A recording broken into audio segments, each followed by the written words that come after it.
ಕುತೂಹಲ, 100 ವೋಲ್ಟೇಜ್.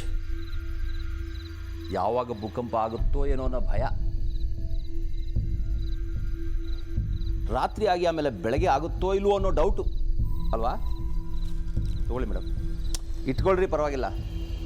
ನೋಡಿ, ತಿಂದುಬಿಟ್ಟು ಬ್ರಷ್ ಮಾಡಿ ಮಲಗಬೇಕು, ಇಲ್ಲ ನಾಳೆ ಬೆಳಗ್ಗೆ ತಿನ್ನಬೇಕು. ಓಕೆ? ಹೇಳಲೇಬೇಕಾಗಿಲ್ಲ ಬಿಡು. ಒಂಥರ ಡಿಫ್ರೆಂಟ್ ಕಮಿಟ್ಮೆಂಟ್.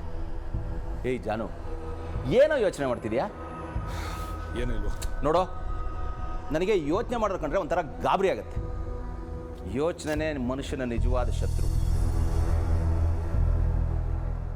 ಮನುಷ್ಯ ಚಿಂತನೆ ಮಾಡಬೇಕು, ಚಿಂತೆ ಮಾಡಬಾರ್ದು. ಅಲ್ಲ ಕಣ ಮೋಹನ್, ಪಾಪ ಆ ಹುಡುಗಿ ಎಷ್ಟು ಚೆನ್ನಾಗಿದ್ದಾಳೆ. ನಾನು ನೋಡಿದ್ನಲ್ಲ, ಅವಳಿಗೇನೂ ಆಗಿಲ್ಲ, ಆರೋಗ್ಯವಾಗಿದ್ದಾಳೆ. ಸ್ವಾಮಿ, ಅವಳ ಆರೋಗ್ಯ ಕೆಟ್ಟಿದೆ ಅಂತ ಹೇಳ್ತಾ ಇಲ್ಲ ನಾವು. ಇಟ್ಕೊಂಡಿದೆ ಅವಳ ಮೇಲೆ ಅಂತ ಹೇಳ್ತಿದ್ರಿ ತಾನೇ? ಅರ್ಥ ಆಯಿತು. ಉತ್ತರ ಸಿಗದ ಪ್ರಶ್ನೆಗಳನ್ನು ದೇವ್ರಿಗೆ ಬಿಡೋದು, ಪರಿಹಾರ ಸಿಗದೇ ಇರೋ ಕಾಯಿಲೆಗಳನ್ನು ದೆವ್ವಕ್ಕೆ ಬಿಡೋದು, ಇದು ದಡ್ರು ಮಾಡೋ ಕೆಲಸ, ನಿಮ್ಮಂಥವ್ರಲ್ಲ. ಜಾನು, ನಾನು ಈ ಮನೇಲಿ ಎಲ್ಲರ ಹತ್ರನೂ ಸ್ವಲ್ಪ ಪ್ರತ್ಯೇಕವಾಗಿ ಮಾತಾಡಬೇಕು. ಮೊದಲು ನಿನ್ನ ಹತ್ರ.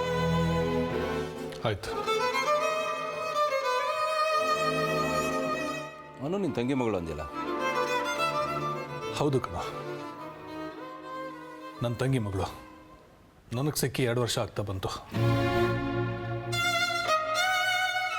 ಅದಕ್ಕಿಂತ ಮುಂಚೆ ನಾವು ದೂರ ಆಗಿದ್ವಿ. ನಿನಗೆ ಗೊತ್ತಲ್ವಾ, ನನ್ನ ತಂಗಿದು ಇಂಟರ್ಕಾಸ್ಟ್ ಮ್ಯಾರೇಜ್. ಇದೆಲ್ಲ ಹೇಳಿದ್ನಲ್ಲ ನಿನಗೆ. ಇವಳು ಮೊದಲಿಂದಲೂ ಹೀಗೇನಾ? ಇಲ್ಲ, ಚೆನ್ನಾಗೇ ಇದ್ಲು. ಸಿಂಧು ನನ್ನ ಸೊಸೆ, ಅವಳು ತೀರ್ಕೊಂಡಾಗ್ಲಿಂದ.